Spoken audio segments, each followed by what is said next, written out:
Ravi de vous retrouver pour cette nouvelle édition 2025 des Rencontres de l'Esprit Critique.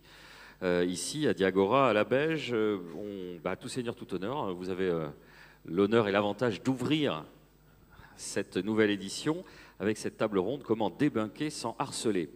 Béatrice Denas, vous êtes journaliste, formatrice et conférencière. Vous êtes aussi cofondatrice et coprésidente de Transsanté France. Et vous avez écrit le livre « Ce corps n'était pas le mien, histoire d'une transition tant attendue » paru chez First Edition. Arthur N, vous êtes vidéaste, concepteur de l'émission Théorie du bonheur, où vous proposez des contenus courts de vulgarisation sur des sujets qui vous passionnent, science, philosophie, psychologie, et vous débunkez les fausses informations sur les réseaux. Enfin, Serge Zaka, vous êtes ingénieur agronome, docteur en agroclimatologie et chasseur d'orage. On verra sans doute dans quelques instants ce qui se cache sous cette terminologie un peu intrigante. Très classiquement, pour apprendre à vous connaître, pour celles et ceux qui n'ont pas encore le plaisir de savoir qui vous êtes, on va faire un petit tour de table. On commence avec vous, Arthur. Je l'ai dit rapidement. Alors, votre activité, c'est quoi ? Merci beaucoup pour l'introduction. On m'entend bien ? Test ? Oui, c'est bon. Moi, mon activité, c'est vidéaste à temps plein, c'est-à-dire qu'à la base, j'étais issu d'une carrière beaucoup plus classique d'ingénieur, chef de projet informatique, directeur commercial. Et puis, j'ai fini par en partir pour aller juste dire des trucs sur Internet, partager un peu une vision de vie qui était la mienne et que je ne voulais pas imposer aux autres, mais juste que je voulais partager au cas où elle pouvait être utile. Et j'ai été très rapidement confronté à tout un tas de fausses informations, de fausses idées qui venaient apparaître dans mes commentaires. Et puis, au fur et à mesure que je me suis intéressé à la circulation de l'information sur les réseaux, je me suis rendu compte d'à quel point beaucoup de désinformation et à quel point cette désinformation était dangereuse sur les réseaux. Et il m'est venu l'idée un jour de faire une vidéo où je réagissais à une vidéo faite par une intelligence artificielle qui racontait des choses complètement absurdes du style dans chaque ampoule électrique, il y a une caméra de la CIA qui nous espionne. Quand vous passez la porte et que vous oubliez ce que vous étiez passé faire dans l'autre pièce, en fait, votre esprit a voyagé dans un monde parallèle. Et je vois ça, et en fait, j'ai fait une vidéo où j'y réagis, mais vraiment comme j'y ai réagi la première fois. Et en fait, ce truc-là a explosé, m'a fait connaître. Et à partir de là, en fait, je me suis un peu plus intéressé à ce truc-là. Et j'en ai fait un peu plus un combat personnel. Parce que parmi les désinformations qui passent, là, j'ai donné des exemples qui étaient un petit peu innocents. Mais vous pouvez aussi avoir des vidéos de personnes qui changent l'histoire, en particulier tout ce qui est trait aux pyramides, c'est toujours folklore. Mais aussi des gens qui, par exemple, sortent des vidéos pour vous dire que le soleil est votre ami, que la crème solaire, c'est quelque chose qui est là pour vous vendre et vous interdire l'accès à de l'énergie vitale, et qu'il faut absolument s'exposer au soleil autant que possible et sans crème solaire, parce que sinon, en fait, on vous prive d'énergie qui vous permettent de vous épanouir dans la vie. Il paraît qu'il faut exposer certaines parties du corps qui sont souvent à l'ombre au soleil pour se sentir davantage rempli de cette énergie. Alors après, il y a des considérations esthétiques dans lesquelles je ne suis pas spécialiste.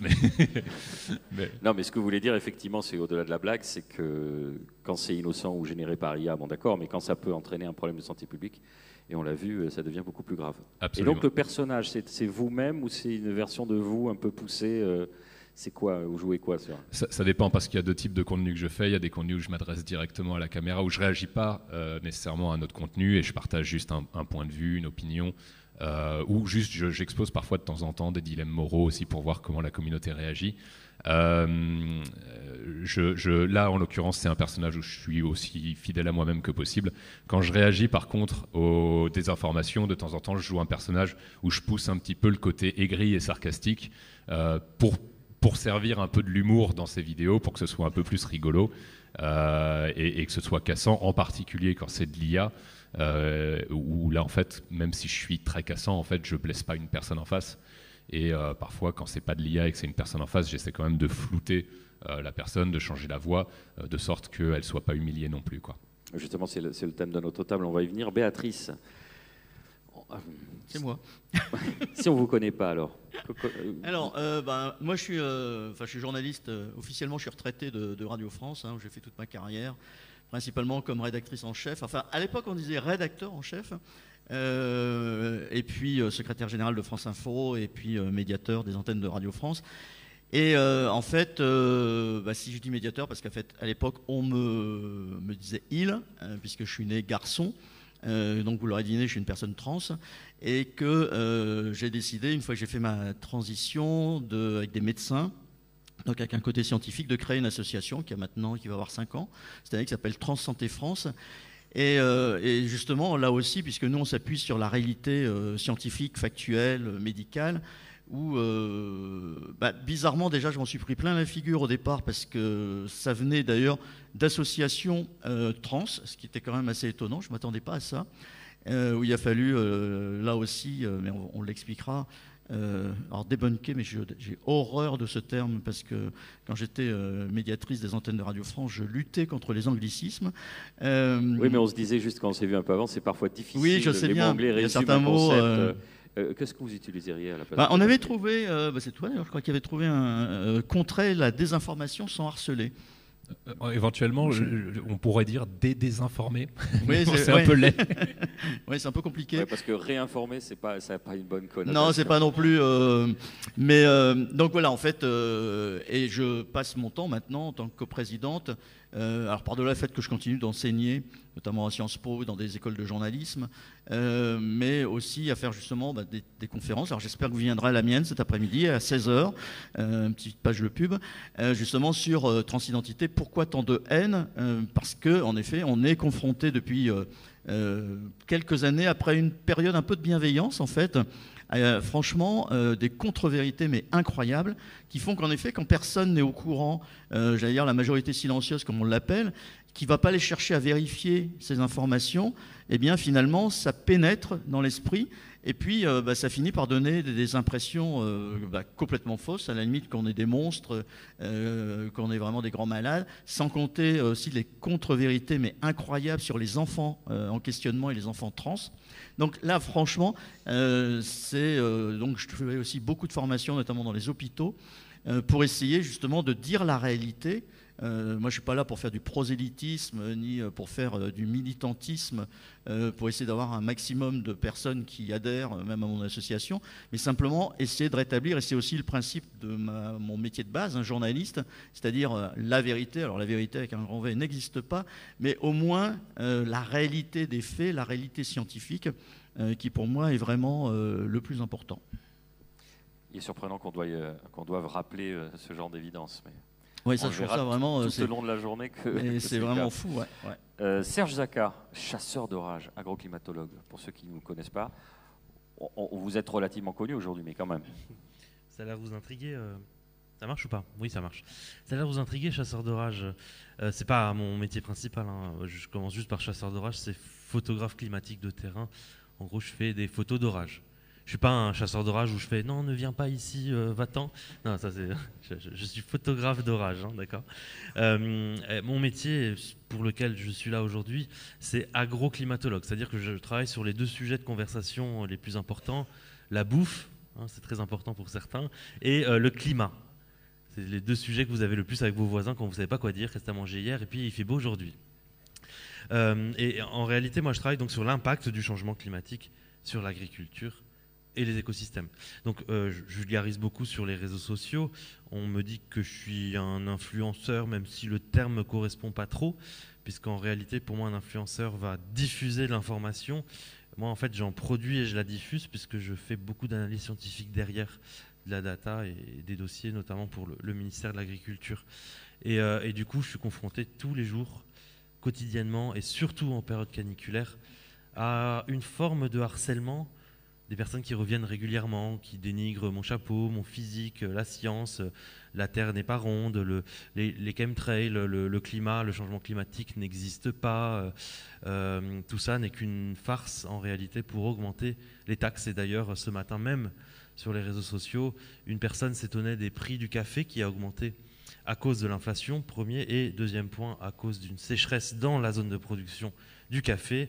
C'est ça, la majeure partie de cette hausse du café et du cacao. On en parlera d'ailleurs pour Pâques dans pas longtemps, comme l'an dernier.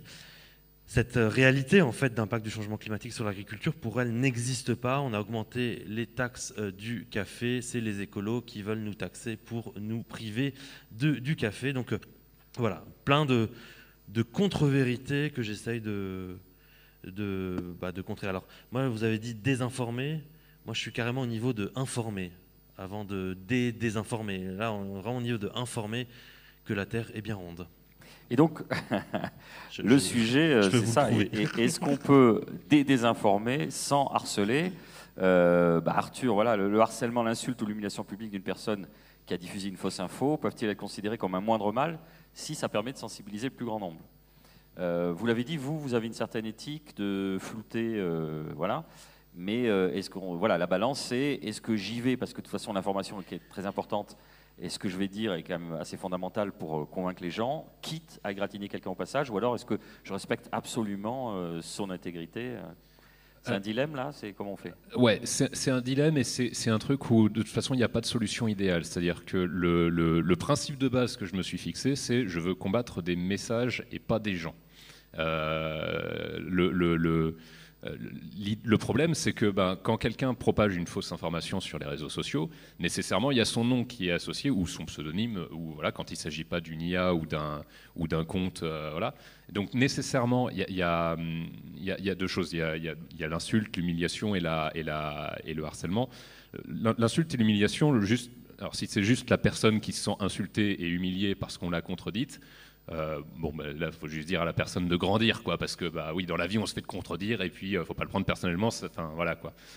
Mais par contre, si on se retrouve dans une situation où en fait, ça déclenche, ça donne un signal à toute une communauté qui va aller lui tomber dessus pour la harceler, et juste l'idée de parler d'un moindre mal, je pense qu'il faut pas le minimiser.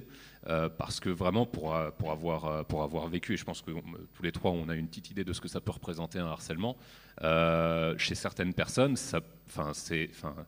comment dirais-je, quand ça prend certaines propensions, je disais tout à l'heure, les plus grandes shitstorms que j'ai pu, désolé pour l'anglicisme, les plus grandes shitstorms que j'ai pu Tempête prendre. de merde, ça va très bien. Oh, c'est moins élégant, je trouve, tout de suite. Ça peut donner toutes les 30 secondes, votre téléphone vibre, et c'est une nouvelle insulte, quoi.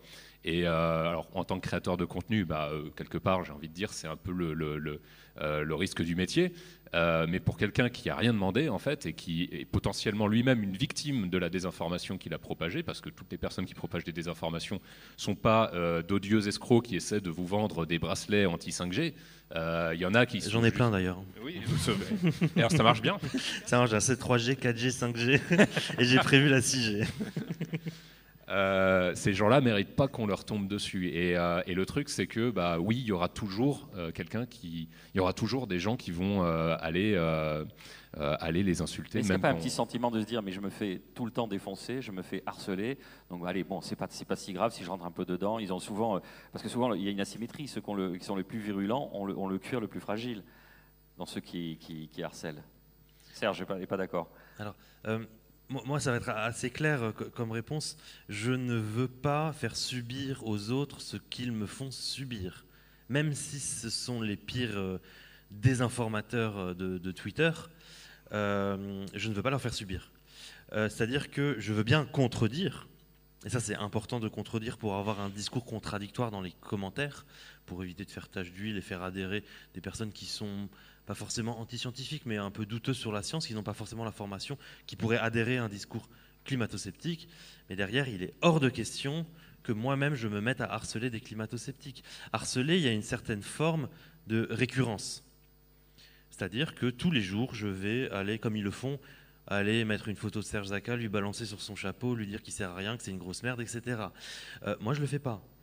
Moi, je ne veux pas le faire. C'est-à-dire que s'il y a une information qui m'arrive sur mon fil, que je vois que Silviano Trotta, que je vois que Météo 60, c'est pas parce qu'il y a écrit Météo que c'est forcément pas un climato-sceptique, qui vient me parler des écolos, qui vient me parler le changement climatique n'existe pas, qui vient contredire un consensus, qui vient dire une aberration scientifique, là je vais répondre, je vais le contredire, je vais chiffrer, graphique, données, etc. Pour qu'il ne puisse pas répondre derrière. En général, la réponse c'est l'insulte ou t'as un chapeau, t'es pas forcément crédible. Mais par contre, il est hors de question, et c'est très bien que tout le monde le respecte dans la salle, d'aller harceler. Parce qu'en fait, c'est aussi se donner une certaine forme de vulnérabilité dans l'argumentation derrière. Si vous mettez à harceler des climato-sceptiques, ils vont les capturer les écrans et ils vont vous dire « Bah attends, tu as harcelé Météo 60, donc pourquoi tu n'acceptes pas que Sylviane Autrota vienne te harceler ?» Voilà. Donc il y a quand même un minimum de respect, on est des humains. Les faits vont pas les convaincre, même si c'est étayé, même s'il y a des chiffres. C'est pour ceux qui y a autour de se dire « Bah oui, finalement, son raisonnement est étayé, donc… que je fais les commentaires, c'est ça, pour ceux qui y a autour, c'est ça? Pour les personnes qui les lisent? Oui, vous voulez dire? oui. Entre vous et le harceleur, qu'à la fin, quelqu'un se dise non, mais c'est quand même très étayé ce que dit Serge Jacquat. Donc, oui, c'est ça. Ouais. En fait, généralement, par exemple, Sylviane Autrota qui nous sortait un jour de mois de février, qu'il a pris une photo avec du givre à Strasbourg en février, attention. Et il a dit le changement climatique n'existe pas. Chez Matin, il fait -5. Non, mais attendez, à Strasbourg en février, quand même, enfin, il faut le faire. Donc là, on lui sort le nombre de jours d'occurrence en dessous des -5 degrés. On voit que ça diminue parce qu'il fait de plus en plus, entre guillemets, doux en hiver, même si -5, ça reste froid. Et bah, là, c'est indiscutable. Il y a les graphiques de la station depuis 1950. Point. La conversation est terminée. Par contre, derrière, les personnes qui lisent, ça ne veut pas dire qu'il faut venir le harceler sur son physique, sur son mental, sur... Il a même pas de chapeau. Non, forcément. Il peut pas parler de climat, il a pas de chapeau, quoi. Enfin... non, mais c'est que, voilà, il y a même si ce sont des personnes qui sont tout à fait détestables et qui contredisent régulièrement la science, je considère que ça reste des humains, dans le cas où c'est des humains, pour ne pas harceler. Votre expérience, Béatrice. Alors vous, ce qui est intéressant, pardon, mais c'est entre le marteau et l'enclume, vous disiez dans la préparation de cet échange, vous pouvez être face à des associations transradicales et dénigrantes à l'égard des médecins, et vous pouvez être aussi face à des associations transphobes. Alors c'est une ligne de crête, quoi. Comment on fait? Exactement, là c'est vraiment entre les deux. Mais sans rentrer pour l'instant dans les détails, mais après je pourrais donner plein d'exemples, par rapport à ce que vous avez dit, moi je suis tout à fait d'accord avec vous, parce que je trouve qu'en effet, le harcèlement c'est rentrer finalement dans une espèce d'histoire sans fin en fait, et moi je trouve que c'est totalement contre-productif parce que on va avancer et puis en revanche j'utilise exactement les mêmes méthodes puisque en effet en tout cas pour j'allais dire les personnes transphobes et celles qui profèrent des contre-vérités en permanence, moi je préfère encore une fois utiliser mais comme toi Serge ou toi d'ailleurs la science en fait, avoir des arguments qui soient normalement difficilement contestables, même s'ils arriveront toujours à trouver une faille. Bon, ça va pour l'instant. Ah si, je suis quand même attaqué sur mon physique régulièrement, parce que je fais quand même pas mal de plateaux où on me dit, de toute façon, tu n'es qu'un homme et t'es pas une vraie femme ou autre. Bon, ça, au départ, ça me faisait mal. Maintenant, j'avoue que ça passe un petit peu au-dessus. Et puis franchement, d'ailleurs, je ne réponds jamais à ce genre d'arguments. Ça doit être un peu comme pour ton histoire de chapeau. Mais toi, tu as peur que le ciel te tombe sur la tête, hein, c'est ça. Donc ça, toi, c'est normal. Mais c'est le paratonnerre. C'est le paratonnerre, voilà. Mais sinon, moi, je pense qu'en effet, il ne faut pas être contre-productif. Moi, je crois beaucoup en la pédagogie, donc à la réalité scientifique, factuelle, expliquer. Et aussi ne pas attaquer, parce que de toute façon, l'attaque va forcément déclencher une contre-attaque, donc on n'en a pas fini. Et même parfois, j'avoue que là, dernièrement, il y a eu une nouvelle, alors il y a une réalisatrice qui est vraiment transphobe, je pense assez proche des milieux d'extrême droite, qui vient de ressortir un film qui doit faire au moins 1h30. Le précédent, j'étais pris à partie d'ailleurs, parce que le don, enfin souvent d'ailleurs des personnes, c'est d'utiliser des extraits et puis en effet de les retourner, ça c'est facile. Enfin, en tant que journaliste, je connais la méthode que je n'applique pas, hein, mais où en effet on peut très bien sortir quelque chose de son contexte. Et bon, plusieurs m'ont dit qu'il faudrait porter plainte, il faudrait. Mais je pense qu'à la limite, comme personne de toute façon veut diffuser son film, en tout cas aucune chaîne ne veut le diffuser. Ça reste véritablement, j'allais dire en effet dans le milieu complotiste, extrême droite, etc., etc. Donc ça n'a pas un impact formidable. Bon, évidemment, ça va continuer de convaincre. C'est un peu aussi le problème en effet des réseaux sociaux où avec les algorithmes, on finit par ne plus avoir que ce qui va dans son sens. Mais Voilà, moi je pense qu'en effet, la valeur de ce qu'on peut faire, de ce que vous faites, c'est en effet de dire la réalité. Et je pense que c'est beaucoup plus fort qu'en effet de passer son temps dans les polémiques incessantes, même si de temps en temps on aimerait bien répliquer peut-être un petit peu plus violemment. Mais je crois que c'est vraiment totalement contre-productif. Alors, Arthur d'abord et Serge. C'est assez intéressant. Alors, j'ai juste une remarque, mais effectivement, quand je tiens le discours où je dis bah ouais, c'est des êtres humains en face, faut pas répondre par la violence, faut pas voilà. De temps en temps, il y a un genre de remarque que je me prends dans les commentaires qui me disent oui, mais c'est facile à dire pour toi parce que t'es pas spécialement victime d'oppression de par qui tu es, parce que t'es un homme blanc, cisgenre, machin, etc. Et quelque part, du coup, c'est très facile pour toi parce que tu sens pas le poids des attaques que tu peux subir. Donc c'est facile pour toi de dire qu'il faut pas répliquer par la violence. Mais tout le monde n'est pas dans ce cas-là. Donc je trouve ça intéressant que même dans ce cas-là, en fait, tu considères que ce soit plus simple, que ce soit plus productif néanmoins de s'en tenir, non pas à de l'attaque, non pas à de l'insulte, mais à du fait scientifique. Et au demeurant, effectivement, juste, faut aussi considérer le point de vue extérieur. Deux personnes qui s'insultent, c'est deux personnes qui s'insultent. Une personne qui reste calme, qui pose des faits, etc., et l'autre qui s'insulte, qui insulte en face. D'un point de vue extérieur, en fait, on considère que c'est la personne qui reste calme qui gagne le débat, quoi. Mais justement, je voulais justement dire ça. En fait, il y a une certaine forme de décrédibilisation, le fait de renvoyer le harcèlement. Un scientifique n'a pas à rentrer dans un jeu de harcèlement, il pourrait se décrédibiliser. Alors moi, je suis pas mal de scientifiques hors climat, parfois un peu en médecine, sur les antivax, beaucoup moins certes dans ton domaine, mais je pense que je pourrais me rattraper. mais en fait, il y a... ça c'est pour la question suivante, j'aurais peut-être des choses à dire, on se retrouvera. Mais... en fait, j'ai déjà vu des personnes scientifiques, que je suis, et d'excellence d'ailleurs, qui argumentaient régulièrement et qui se sont adonnés à une certaine forme d'harcèlement, d'insultes en public. Et dans ma tête, ils ont un petit peu perdu un étage, quoi. Même s'ils ont la connaissance scientifique, le fait juste de venir harceler son contradicteur et de rentrer dans son jeu du physique, pour moi, ils perdent un level et dans ma tête, ils le regagneront pas, quoi. Donc, j'ai pas envie que nous, présents sur scène, par exemple, qui sont pas dans cette forme-là, on soit dans cette décrédibilisation par l'insulte et le harcèlement. Voilà. Donc, ne faites pas encore une fois, ne faites pas ce que vous voulez pas qu'on vous fasse. Donc, tous les trois vous recommandez de s'en tenir aux faits, rien qu'aux faits, et qu'ensuite effectivement, et rester calme, puisqu'on verra que la personne en face qui s'agite, c'est elle qui se décrédibilise. Est-ce qu'il y a d'autres moyens, par l'humour, l'ironie, qu'on pourrait utiliser, et justement en faisant attention à ne pas heurter, parce que je l'ai dit, souvent ceux qui sont les plus vitupérants et les plus insultants, ils sont hyper fragiles dès qu'on les contredit. Ils s'offusquent. C'est aussi une stratégie de tout de suite monter dans les tours. Comment vous avez dit ça? Donc, est-ce que l'humour, l'ironie, ça marche, ou c'est à manier avec précaution? Alors, je ne sais pas si vous n'hésitez pas, mais je pratique beaucoup l'humour. Enfin, du moins, je suis peut-être pas drôle à vos yeux, mais je pratique beaucoup l'humour parce que c'est pour moi une certaine forme aussi de dire c'est bon, cool, Serge, enfin voilà, zen. C'est surtout pour moi que je le fais, pour voilà, ne pas m'énerver en fait.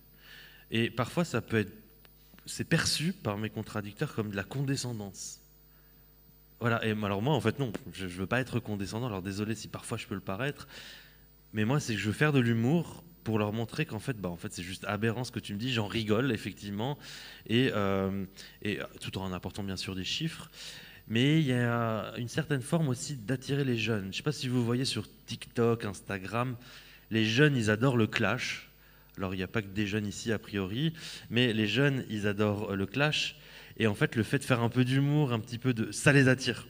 Et à chaque fois que j'ai contredit des climato-sceptiques, par l'humour, j'ai des centaines de jeunes qui se sont abonnés à mon Twitter et tout ça. C'est-à-dire que mon but aussi, c'est de les attirer. Donc c'est de profiter de cette chance de me faire insulter, parce que j'essaie de le faire tourner positivement, je suis toujours positif. Je me fais insulter, ok, c'est une chance de visibilité dans les algorithmes. Je fais de l'humour et ça attire d'autres personnes et qui me suivent régulièrement. Et les harceleurs vous ont jamais reproché de là vous m'avez blessé, vous foutez de ma gueule ou... Non, ils m'ont jamais dit qu'ils ont été blessés, parce que eux c'est les meilleurs du monde et rien ne les touche. Et puis mon but n'est pas blessant en soi, quoi. Je ne m'attaque pas à leur physique. je m'attaque à leur ah bah la Terre est plate, donc expliquez-moi cette photo, pourquoi on voit par l'ISS une Terre ronde, ou alors il n'y a pas de changement climatique, alors expliquez-moi si on a mis une puce 5G dans le cerisier, pourquoi sa date de floraison évolue à cause de la douceur du printemps. Enfin voilà, des petites touches comme ça, un petit peu de questions où on attend une réponse bien précise et ils ne peuvent pas y répondre parce que dans leur argumentation ils ne peuvent pas y répondre, mais tout en mettant de l'humour. Ça attire les jeunes, ça marche bien, et mine de rien ça joue avec les algorithmes et ça vous met en avant... voilà, donc il faut tourner ça comme une chance d'avoir des personnes qui nous harcèlent, parce que 90% des personnes qui vont vous suivre derrière en visibilité, c'est des personnes qui vont écouter votre discours. Béatrice, votre méthode, c'est quoi? Moi, ma méthode, en fait, en règle générale, quand il y a du harcèlement, soit je ne fais rien, soit en effet, comme je disais, c'est vraiment de... enfin oui, c'est pas forcément avec de l'humour, mais en tout cas expliquer. Pour moi, c'est vraiment la méthode principale, c'est expliquer, contrecarrer, avec, quitte à mettre des références scientifiques. Voilà, je pense que c'est ce qu'il y a de plus simple en fait. Arthur? L'humour, c'est très bien parce que en fait, je le vois comme un moyen de contrer la loi de Brandolini. Encore une fois, la loi de Brandolini, le fait que c'est beaucoup plus facile de faire de raconter n'importe quoi et en plus de dire des choses sensationnelles qui vont accrocher le public, c'est très facile à faire. Par contre, expliquer comment les choses fonctionnent vraiment, ça prend beaucoup plus de temps. Et en plus, c'est chiant, quoi. Le monde, enfin, expliquer comment le monde fonctionne vraiment, ça peut être très prise de tête, ça peut être très ennuyeux. Donc, arriver à rendre ça attrayant par l'humour, et effectivement, ça attire les jeunes, je pense que c'est une très bonne chose, parce qu'en plus, pour ce qui est de la désinformation, il y a une image que j'aime bien, ça consiste à dire...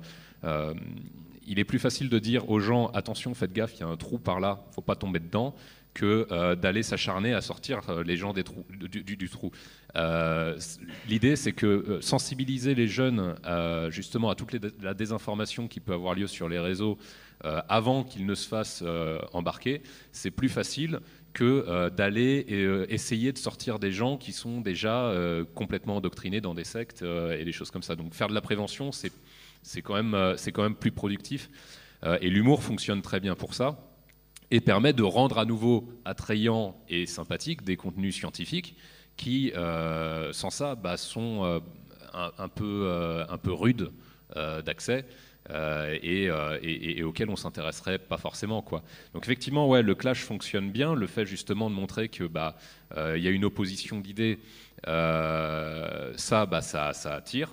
Et derrière, en fait, faut pas que ça devienne un concours de... Enfin, faut pas que ça devienne vraiment un concours d'ego, mais il faut juste expliquer et en même temps y mettre une petite pointe d'humour, que la personne se sente vexée, blessée derrière. Après, encore une fois, c'est possible, mais du moment qu'on l'a pas attaqué elle sur sa personne à proprement parler, mais qu'on a fait de l'humour juste sur son message pour montrer en quoi il était absurde, je pense que là, on peut se le permettre. Mais à la louche, en termes de stats, entre ceux qui vous suivent sincèrement et qui sont sincèrement intéressés et les harceleurs, on parle de quel pourcentage, Serge? Vraiment, là, comme ça, on ressent... Oula, si on se dit, j'ai 5... Pardon? 1%. Alors, sur mon domaine, sur le consensus scientifique climatique, il y a quand même une très large majorité silencieuse. Et après, il y a un petit pourcent qui sont des harceleurs, quoi, mais même pas 1%. Hein, moi, j'ai une vingtaine de comptes comme ça. Bon, il y en a beaucoup que j'ai bloqués qui continuent à parler de moi sans que je vois, tant mieux, parce que ça ferait un peu trop, mais il y en a quelques-uns que je ne bloque pas et toutes les semaines ils me parlent, mais c'est vraiment moins d'1%. La problématique, c'est que ces petits 1% du Silviano Trotta, du Météo 60, en fait, à force de répéter tous les jours le même message à mon encontre, ils touchent des milliers de personnes, des centaines de milliers de personnes, quoi. C'est pas forcément le nombre de comptes, c'est le nombre de personnes touchées derrière qui est importante, qui est important à mes yeux. Ouais. De la même façon, Béatrice, vous diriez que... Parce que là, c'est pas le même domaine, et on sait que c'est le domaine actuellement, le domaine de vos travaux, de vos études, qui est quand même là au top de la meute qui se déchaîne. Oui, complètement. Alors, la seule différence peut-être avec mes deux amis de chaque côté, c'est qu'en fait, moi, je suis pas influenceuse, et moi, en fait, voilà, c'est la seule différence, c'est que moi, j'ai pas de compte. Alors, je suis pas sur TikTok. Moi, en fait, je me contente, entre guillemets, de donner des infos. Oui, mais dans les actions que vous menez, vous sentez bien que ah oui, bah, ça, oui, ça de la transphobie. Ah bah ça, la transphobie, je la sens, et encore une fois, j'en parlerai pleinement cet après-midi. Mais oui, ça, tout à fait. Donc, moi, ce qui me semble important, c'est surtout, et à un moment donné, j'avoue que c'est un peu ma faiblesse, mais c'est vrai qu'on peut avoir des fragilités, notamment quand on est trans et qu'on est vraiment confronté à cette transphobie, à cette discrimination. Et j'ai vraiment craqué parce que c'est vrai que, notamment sur Facebook et principalement Facebook d'ailleurs, je m'en prenais plein la figure. Mais j'ai jamais voulu vraiment... Enfin, si, au départ, je répliquais, mais simplement en donnant la réalité. Par exemple, tout à l'heure, quand vous disiez que quand j'ai co-créé cette association, donc il y a 4 ans et demi, avec des médecins, les premiers harcèlements que j'ai connus, en fait, venaient d'associations trans qui ne comprenaient pas, n'admettaient pas que je puisse créer une association avec des médecins qui sont tous, on le sait, tous transphobes. Et que voilà, donc, sauf que jamais j'aurais créé une association avec des médecins transphobes, évidemment, mais en remontant toujours sur... Alors c'est vrai qu'il y a eu une époque, en effet, et il y en a encore d'ailleurs des médecins transphobes, mais voilà, à chaque fois, on me reprochait, par exemple, une association savante, une société savante qui avait existé auparavant, en me disant, en fait, tu es en train de recréer une nouvelle association savante avec des médecins transphobes, et ça va jamais avancer, et de toute façon, c'est eux qui dirigent. Bon, là, on était dans une forme de complotisme. Et donc, il faut éviter les balles de son propre camp, mais j'avoue que, en plus, moi, j'étais vraiment totalement innocente. Moi, je créais ça parce que j'avais vécu toute ma transition avec des médecins qui étaient bienveillants, et je me disais, il faut vraiment qu'on avance là-dessus. Justement, il faut qu'on continue de faire en sorte qu'on supprime qu'on dépsychiatrise, qu'on dépathologise, ce que les autres associations souhaitaient aussi. Mais ils souhaitaient le faire sans les médecins, ce qui est quand même un petit peu compliqué, parce que on peut être trans sans jamais passer par le médical, mais il y a quand même beaucoup de personnes trans qui passent par le médical. Et justement, si on arrivait à faire avancer les choses, et je suis vraiment super contente, parce que par mon association, justement, qui n'est pas radicale, on a réussi à faire avancer les choses, parce que, justement, on n'était pas... pour vous donner des exemples, par exemple, avec l'assurance maladie, quand j'ai pris contact avec l'assurance maladie, avec le médecin conseil national, qui est pas numéro 2 ou numéro 3 de l'assurance maladie, il m'a dit c'est super de travailler avec vous, parce qu'en effet, la première fois qu'on s'est vu, vous ne m'avez pas traité de transphobe. Et alors que certaines associations avec lesquelles ils avaient essayé de travailler, c'était de toute façon, oui, l'assurance maladie, elle est transphobe, on va vous dire vraiment ce qu'il faut faire. Bon. Alors qu'en revanche, en discutant, en essayant d'amener les choses, j'ai réussi à obtenir, par exemple, le fait que dans la prise en charge des personnes trans, il ne faut plus passer par un psychiatre. Or, il y avait encore des tas de médecins conseils dans les départements qui continuaient d'exiger cette espèce de laissez-passer psychiatrique. Donc voilà, je pense qu'en fait, on peut arriver à plein de choses par la pédagogie en expliquant, et notamment les associations qui au départ m'ont vraiment contrecarré avec vraiment des arguments. Ils sont même allés jusqu'à, c'est quand même fou, ils sont même allés jusqu'à créer un site internet en l'appelant transsanté.fr ou je sais pas trop. Faire du cybersquatting pour que ça se rapproche du Exactement, domaine. Et avec une seule page où on était dénoncé, alors qu'en plus on venait d'exister, on existait depuis je crois 15 jours, donc ils étaient déjà en train de nous attaquer, alors que sans même savoir ce qu'on allait faire. Donc voilà, et là on a, alors vous voyez aussi le truc, c'est qu'on avait simplement écrit une lettre mais contrecarrer simplement avec des arguments sur ce qu'on voulait faire, en leur demandant d'avoir, l'honnêteté de publier aussi sur leur site fantôme, en fait, notre action, ça n'a jamais été fait. Et ce qui est assez amusant, c'est qu'en fait, ces associations qui nous ont vraiment contrecarré, mais d'une manière brutale, en fait, 4 ans après, on travaille ensemble au sein de la Haute Autorité de Santé. Et puis finalement, là encore une fois, j'ai pas voulu garder les mauvais souvenirs qui avaient vraiment provoqué chez moi le fait de craquer, en me disant voilà, on va finalement, on est arrivé à une forme où on arrive à travailler ensemble, ce qui pour moi encore une fois est le principal. Et je pense qu'en effet, si je les avais harcelés, si je les avais agressés, je pense qu'à un moment donné, ça laisse des traces. Ça m'a laissé des traces, hein. J'avoue que je n'oublie pas ce qu'ils m'ont fait.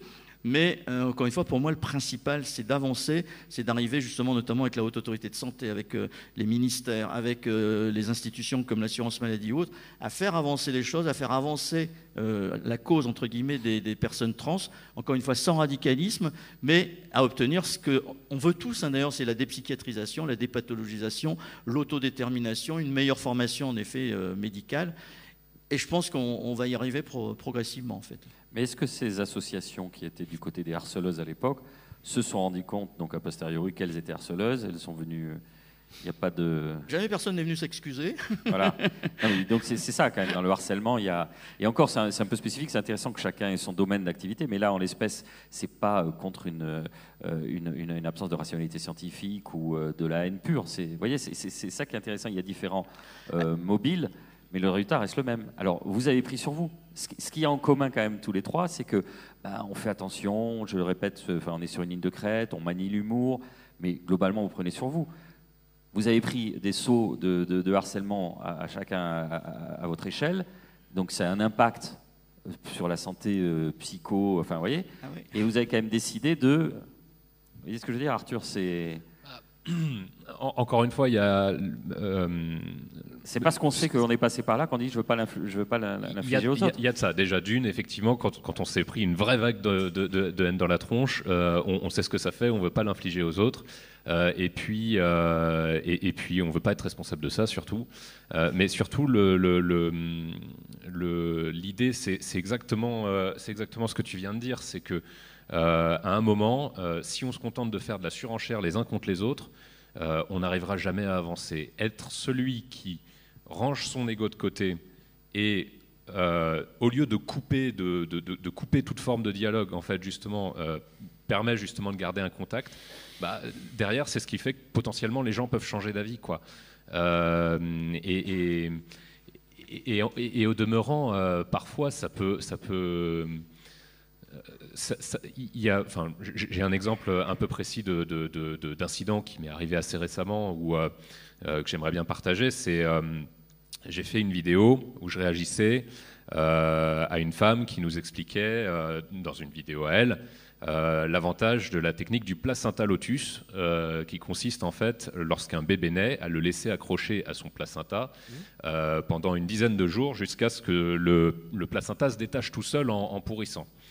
Ce qui représente évidemment un énorme risque de septicémie pour le bébé. Alors eux vous disent que non, parce qu'en fait tu mets le placenta dans un petit pot avec du sel et des fines herbes et ça l'empêche en fait ça le dessèche, donc du coup il pourrit pas, donc ça minimise le risque. Mais oui, mais ça le minimise, mais pourquoi tu fais juste prendre un risque tout court, quoi.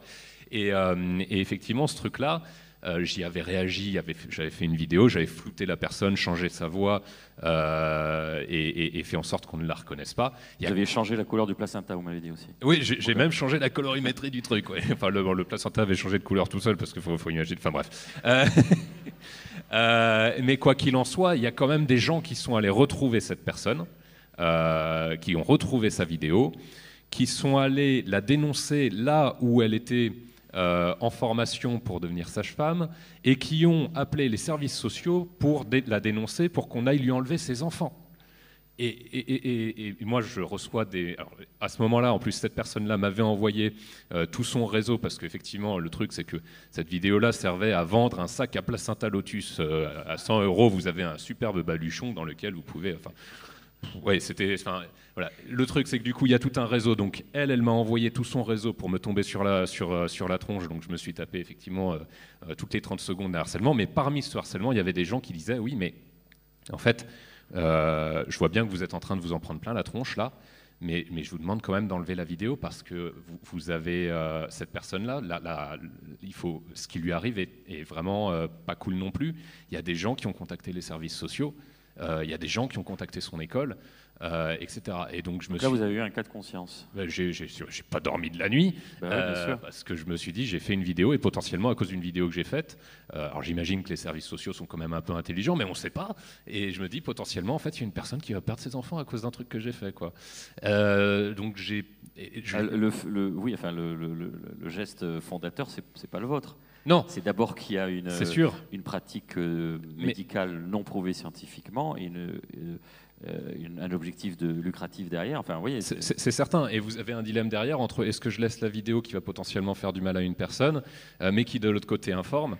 Et au final, ce que j'avais fait et qui avait été très bien reçu, et voilà, c'est que j'avais fini par virer la vidéo. J'avais expliqué ensuite derrière, j'avais fait une autre vidéo explicative en disant, bah voilà, je réitère tout ce que j'ai dit, c'est-à-dire vraiment la pratique du placenta lotus, ne faites pas ça, c'est dangereux, machin, etc. Mais par contre, voilà, le harcèlement n'est pas acceptable, etc. Et en faisant ça, j'avais quand même, parmi les personnes qui m'avaient harcelé, des gens qui étaient venus derrière. Alors s'excuser, c'est un bien grand mot, hein, faut pas déconner non plus, mais dire, bon, on respecte ton geste. Ce qui fait que potentiellement, sur d'autres sujets que je vais aborder plus tard, ces personnes vont peut-être me regarder. Et rien que là, du coup, en fait, en faisant un pas en arrière, en mettant un peu l'ego de côté, machin, etc., on a un résultat qui est plus efficace que si, au contraire, j'avais resté voir si j'avais surenchéri, où je pense que ça aurait été beaucoup plus contre-productif, parce que ça les aurait définitivement braqués. Et par la suite, à chaque fois que j'aurais sorti une vidéo, en fait, ça aurait été encore un cas de guerre, quoi. Serge. En fait, ce que tu as montré aux gens, c'est que tu étais humain. Et mine de rien, quand on se reconnaît dans un humain, eh ben on a plus confiance en lui derrière dans ses vidéos, quoi. Ils vont se dire, lui, il a réagi de façon humaine, et donc c'est un bon gars, en fait. Voilà. Et donc ils vont plus être plus au-dessus. J'ai eu une situation un peu similaire, alors avec des noms que vous connaissez peut-être, avec Sandrine Rousseau. Ne rigolez pas.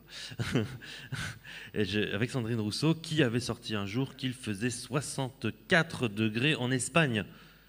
Alors d'habitude, bon, quand c'est dans mon propre camp, je ne me tire pas une balle dans le pied, mais là c'était un peu trop. Et donc à 23h un soir, j'ai répondu bah non, il ne fait pas 64 degrés, c'est une mesure satellite. Donc ils ont pris le goudron, il peut faire effectivement cette température de surface. Par contre, il fait 43-44 degrés, ce qui est déjà beaucoup pour les végétaux en cours. Ne rajoutons pas une surcouche pour faire du buzz, c'est déjà assez dramatique pour les vaches et les cultures présentes sur place. Et je suis allé me coucher. Le lendemain matin, je me réveille, il y avait Que n'avais-je pas fait 1300 partages, il y avait BFM, toutes les télés m'avaient appelé. Et dans les commentaires, j'avais réalisé qu'en fait, Sandrine Rousseau se faisait harceler par tous les gens qui me harcelaient moi, mais cette fois-ci, c'était moi qui les avais lancés sur elle.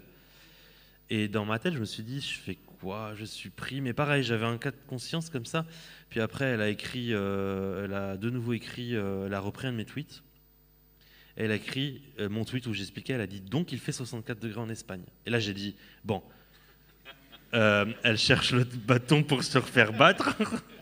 Puis après ça a été une guerre médiatique, quoi. J'ai été invité sur BFM TV, 1 heure après c'était elle pour expliquer et contredire. Et puis il n'y avait rien à contredire, il ne fait pas 64 degrés en Espagne. Et puis après c'est monté tellement haut, où là on se rejoint, je me suis retrouvé sur des associations féministes parce que je contredisais une femme. Et par contre, j'ai contredit aussi le ministre de l'Agriculture le même jour, mais c'est un homme, donc on ne me l'a pas dit. Donc j'ai contredit Sandrine Rousseau, et là je me suis pris un shitstorm à la fois des féministes, c'est comme ça c'est ça, hein, c'est les féministes. Je me suis pris un shitstorm des climato-sceptiques, parce que maintenant on a changé les températures, on les prend au sol pour qu'il fasse encore plus chaud. Et j'ai reçu peut-être 10 000, 20 000 notifications dans la journée d'insultes de tous les milieux, de tout le monde se battait en fait. Et là, j'ai contacté Sandrine Rousseau, parce que je me suis dit, on ne va pas se battre en public. Je l'ai contactée, je lui ai dit, écoute Sandrine, à cause de vous, maintenant, on va recevoir tout l'été des tweets de climato-sceptiques nous disant que nous prenons la température au sol pour qu'il fasse plus chaud. Et maintenant, jusqu'à aujourd'hui, ça fait 2 ans, et ben c'est comme ça. On reçoit des messages d'insultes. Oui, vous prenez la température au sol, maintenant il fait plus chaud, c'est pour ça que la température augmente. Et ça fait des dégâts pas possibles. On a donné des arguments aux climato-sceptiques et elle n'a pas supprimé son tweet. C'est ce que je voulais. Je lui dis, qu'est-ce qu'elle vous a répondu quand vous êtes entretenu à ce propos? Qu'est-ce qu'elle vous a dit? Elle m'a dit que c'était pour faire... Ah oui, elle a dit sur BFM TV que c'était pour faire un effet wake-up. Désolé pour l'anglicisme. Un effet je me lève. Non, je me réveille, je ne sais pas comment on dit. Réveillez-vous.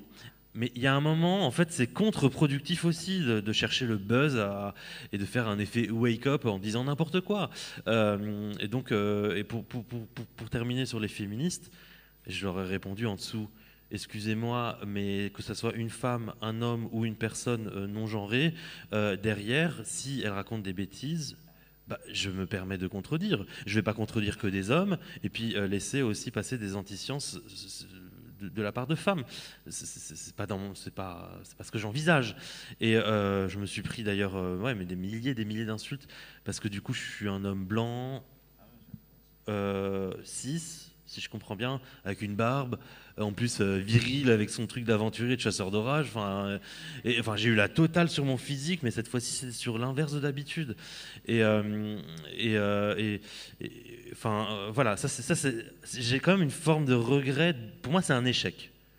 C'est un échec qu'on a montré aux autres qu'en fait 2 personnes du même milieu pouvaient se taper dessus. Et on nous la ressort régulièrement. Voilà, oui, vous prenez la température au sol, oui, Sandrine Rousseau, tu la détestes parce que c'est une femme. Enfin, on nous le ressort régulièrement, alors qu'en fait, maintenant, Sandrine Rousseau et moi, on discute par SMS pour parler de sujets scientifiques. Mais ça, ils ne le savent pas, dans le fond. Mais voilà, il y a eu une certaine forme de décrédibilisation des 2 côtés. Ce n'était pas volontaire de mon côté. Mais voilà, c'est pour ça qu'on marche toujours sur des œufs, sur ces conséquences. Et moi, je ne voulais absolument pas que toute l'extrême droite lui tombe dessus et la traite de tous les noms. Je ne vais pas les sortir maintenant. Et moi, j'avais de la peine pour elle, même si elle avait dit une bêtise, elle ne méritait pas toutes ces insultes féministes, d'ailleurs, au passage, que moi, je n'ai pas prononcées. Mais on va vous applaudir tous les 3. Merci beaucoup pour vos contributions. Merci. Et on va prendre des questions dans le public. On a 10 minutes pour ça, je vais vous passer un micro. Ouais. Il y a un micro juste là, je ne sais pas si c'est pour le... C'est fait exprès. Ok.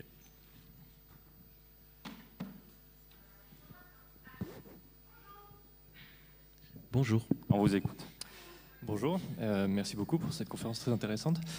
J'ai cru déceler que vous vous imposiez un certain devoir d'exemplarité. Je pense que c'est pas un mot qui est ressorti. À quel point vous le conscientisez vraiment? Je pense que j'ai déjà eu un petit peu la réponse sur la fin. Et surtout, à quel point vous vous permettez de solliciter des confrères, je ne sais pas comment on appelle ça, mais des homologues, des gens qui vulgarisent aussi, etc. Enfin, des gens aussi de votre domaine.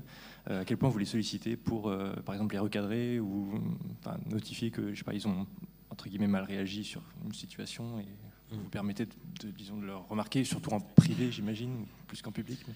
Alors, moi, je sollicite souvent mes collègues climatologues, agronomes ou autres de l'environnement. Alors, c'est pour aller boire un coup, en réalité, aller picoler pour se lâcher un petit peu et se dire, bon, il y a un soutien. En fait, c'est juste ça. J'ai juste un soutien que derrière, j'ai pas dit de bêtises, je fais de mon mieux, que voilà... Je vais pas. C'est surtout pour ça que pour sortir à lui picoler, quoi. Je suis pas alcoolique, hein, je précise parce que dit comme ça fait bizarre. Derrière, si jamais j'ai un scientifique reconnu ou un scientifique moins reconnu qui va publier une étude un peu bancale, qui va publier quelque chose qui est pas correct, mais qui l'a pas fait exprès, qui peut-être c'était pas volontaire de désinformer, je vais pas venir lui écrire un commentaire en dessous. Parce qu'avec la visibilité que j'apporte, il pourrait justement se faire une certaine forme de harcèlement. Je vais lui écrire en privé, en priorité. Je lui dis là, je ne suis pas totalement d'accord, attention, tu devrais peut-être supprimer avant que ça prenne un peu d'ampleur, parce que ça peut être facilement contredisable, je ne sais pas comment on dit en français. Voilà. Priorité, si c'est dans votre milieu professionnel, n'allez pas contredire en public, déjà commencez par le privé, parce que là, ça évite une forme de harcèlement qui ne serait pas forcément volontaire. Par contre, si c'est une personne climato-sceptique qui n'a pas ses messages ouverts ou où il a l'habitude de dire n'importe quoi, n'hésitez pas à lui mettre un commentaire, parce que de toute façon, en privé, il ne va pas vous répondre, il ne va pas vous dire « Oui, monsieur Zaka, je vais enlever mon tweet ». Non, il va jamais faire ça. Et voilà, donc sachez comment aborder le premier message. Ça doit être vraiment différent entre des personnes qui sont respectables et qui ne le font pas forcément attention, et des personnes qui font exprès de désinformer. Voilà. Soyez intelligents, n'allez pas foncer dans le tas en vous disant je vais faire du buzz, je vais faire du like. Non, ça peut faire des dégâts sur vos propres collègues. Et c'est déjà arrivé sur Twitter, c'est déjà arrivé entre 2 de mes collègues. Et moi j'essaie de calmer le feu en arrière-plan, mais en fait, Voilà, allez picoler, allez boire des coups avec vos collègues et expliquez-vous, mais ne le faites pas en public, quoi. Ouais, je pense que c'est exactement ce que tu dis, c'est-à-dire que débarquer en public dans ces cas-là n'est pas forcément productif. Si on peut discuter, et encore une fois, ça dépend d'à quel point je vais être proche de la personne, parce qu'il faut aussi voir que ce devoir d'exemplarité, c'est aussi une démarche personnelle, et on peut comprendre que quelqu'un ne veuille pas se la fixer. Il y a des gens qui vont trouver légitime vraiment de rentrer dans le clash, de rentrer dans le débat. C'est un positionnement moral qui n'est pas le même que le mien. Est-ce que c'est ma place d'aller lui dire que mon positionnement moral est meilleur que le sien et que par conséquent il devrait faire comme moi je pense qu'on devrait faire? C'est un peu délicat, si tu veux.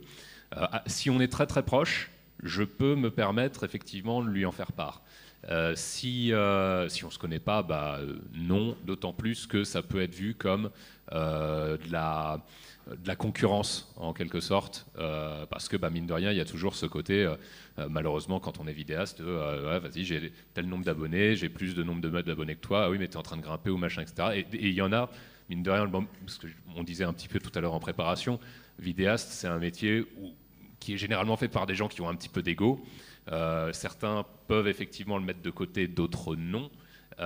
Et par conséquent, en fait, le fait d'intervenir et de dire à quelqu'un, tu vois, moi j'aurais plus fait comme ci, comme ça, voilà, ça peut être pris pour ce que ce n'est pas, à savoir de la jalousie, de la malveillance ou quoi que ce soit. Donc faut être très délicat. Faut être très délicat avec ça. Je pense que ce truc d'exemplarité, par contre, c'est plus intéressant de l'insuffler au niveau de sa propre communauté en quelque sorte. C'est-à-dire que justement, quand on est capable de dire aux gens, n'allez pas harceler, ou à une époque où je prenais beaucoup la parole contre les aberrations qu'on peut trouver dans les religions, nécessairement dans les commentaires, c'était des incendies de gens qui s'entretuent, etc. Et quand je voyais des personnes, effectivement, moi du coup, sensibilité plus athée, et quand je voyais des personnes athées qui s'en prenaient à des croyants avec la même, comment dirais-je, en les insultant et avec la même agressivité que les croyants justement peuvent de temps en temps nous tomber dessus, je leur disais, les gars, là justement vous êtes en train d'être extrêmement contre-productifs. Et là, je peux le faire parce que pour le coup, c'est ma communauté. Ils sont libres, mais s'ils me suivent, je sais que potentiellement, si ça vient de moi, ça aura peut-être un petit impact sur eux. Et encore une fois, en le disant de manière très délicate, quoi. Autre question. Oui, bonjour. Ça a été un petit peu évoqué par Arthur à un moment, des techniques pour éviter le harcèlement, flouter, trafiquer la vidéo, tout ça. Ma question est plus précise sur comment éviter concrètement de lancer une vague d'harcèlement quand on veut débunk quelque chose, et surtout, ça a aussi été un petit peu évoqué par Serge, le fait de prendre en considération le fait que la personne qu'on va épingler peut subir des discriminations, notamment par exemple Sandrine Rousseau, elle a été harcelée de nombreuses fois parce que c'est une femme et par rapport à un homme, elle ne va pas recevoir la même réponse médiatique et le même jugement. Et comment on va prévenir le harcèlement et comment on prend en compte le fait que les oppressions que subit la personne vont être instrumentalisées parfois pour décrédibiliser la personne en plus de son discours. Alors j'ai déjà vu des messages sur les réseaux sociaux où la personne contredit et écrit en dessous « ce n'est pas une raison pour aller le harceler ». Voilà. Il y a, par exemple, moi, si jamais un jour je dois contredire Sandrine Rousseau de nouveau sur des éléments climatiques, déjà je réfléchirai maintenant à 2 fois, parce que 2 personnes médiatiques comme ça, c'est pas forcément bon. Ou je lui écrirai en privé cette fois-ci, ou par SMS. Mais si jamais je dois, par exemple, réagir à une vidéo BFM ou un truc dans le genre où je suis obligé de réagir, j'écrirai en dessous « ce n'est pas une raison de la part de mes followers d'aller la dénigrer ». Ça montre le positionnement aussi, que je fais juste que lui répondre en tant qu'humain, on argumente, mais que je ne suis pas en train de la descendre. Voilà. Je l'ai vu plusieurs fois dans d'autres publications, parfois délicates, où il y a écrit « ce n'est pas une raison pour aller harceler ». C'est une forme aussi, par écrit, de le flouter que tu fais, mais par écrit, on peut faire comme ça. Après, j'aurais pas d'autres formes de réponse à vous donner. Le malheur, c'est que quel que soit l'effort que tu y mets, tu pourras jamais garantir qu'il n'y aura pas quand même quelqu'un qui va y aller. Et ça, voilà. Ceux qui veulent instrumentaliser, ils instrumentaliseront toujours. Exactement. Donc, on fait un peu tous les efforts qu'on peut.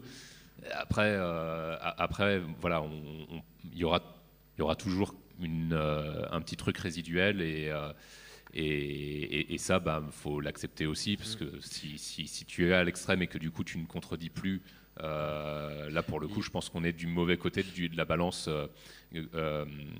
gain-risque. Oui, mais il y a une certaine forme de jouissance aussi de la part des... Par exemple, toutes les personnes qui détestent Sandrine Rousseau, dès qu'il y a quelqu'un qui le contredit, il y a une certaine forme de jouissance, ils sont trop contents et puis ils viennent balancer leur saut de merde, quoi. Leur shitstorm, pour refaire anglicisme, pour vous énerver. Et du coup, il y a un moment ici, il ne faut pas se refermer sur soi-même et se dire je vais essayer de contredire personne parce que du coup, il y aura forcément des personnes qui vont venir balancer dessus parce qu'il y a cette certaine forme de jouissance, de contradiction. Donc voilà, il faut quand même rester propre et dans les écrits que cette forme de harcèlement ne vienne pas de moi ou de vous qui commentez. Voilà. Après, on peut pas toujours maîtriser. Sa commu. Salut la commu. C'est même pas ma commu. Arrêtez de harceler. Parce que c'est pas ma commu. Oui, non, parce que celle qui agresse Sandrine Rousseau, justement, c'est surtout pas la mienne. C'est les mêmes personnes. Mais voilà, on peut pas maîtriser tout ce qui se passe sur les réseaux sociaux. Les algorithmes font leur effet, le buzz part. Et après, on ne peut plus rien faire. Alors pour des raisons de temps, on va malheureusement prendre juste une dernière question. Non, si, dans le micro. Donc, merci à tous. Ma question s'adresse à Arthur. J'ai un peu la voix enrouée. Par rapport à ce que tu as dit sur la femme avec le placenta lotus, évidemment que c'est inadmissible qu'elle se fasse harceler et qu'on lui retire son diplôme ou je ne sais plus quoi. Par contre, comment tu sais que c'est vrai qu'elle a été harcelée et que... Alors, je ne le sais pas. Je le sais pas. C'est une très bonne remarque. Je me suis posé la question à un moment. Et disons que je me suis dit, il y a quand même un risque que ce soit vrai. Et par conséquent, ce risque est... Quand tu analyses un risque, tu as la probabilité et tu as l'impact. Risque égale probabilité fois impact. Le risque que ce soit vrai était raisonnable. Enfin, la probabilité que ce soit vrai était raisonnable. L'impact était très grave. Donc j'ai considéré que le risque total était suffisant pour que je le prenne en compte. Voilà. Ça sonne comme un calcul mathématique alors que voilà quoi. Je comprends, mais dans ce cas, on pourra toujours t'objecter, te raconter des trucs pour te faire taire quelque part. Oui, c'est vrai. Après, encore une fois, il faudra que je fasse mon analyse de probabilité. Et puis si ça vient tout le temps et que au bout d'un moment, oui, ça va fausser ma lecture. La probabilité, pour l'instant, c'est pas arrivé. J'avais très peur que cet incident donne lieu justement à toute une suite où à chaque fois que je fais une réaction à une vidéo, les gens arrivent derrière et disent oh là là, il y a quelqu'un qui se fait harceler, attention. Jusque là, c'est pas arrivé par chance, mais ça pourrait, tout à fait. Ça a été une de mes inquiétudes. Heureusement, elle s'est pas concrétisée. Mais tu as parfaitement raison. Merci encore à nos invités. Serge, un rappel, vous venez de publier un ouvrage. Oui, Orage sur le climat aux éditions HarperCollins. Et puis sinon, je suis en dédicace de BD, parce qu'il y a aussi une BD juste là au stand derrière. Si jamais vous voulez venir discuter, n'hésitez pas. Pour prolonger la discussion. Merci à tous. On laisse la place à la prochaine table ronde. À bientôt. Merci. Merci à tous. Merci beaucoup.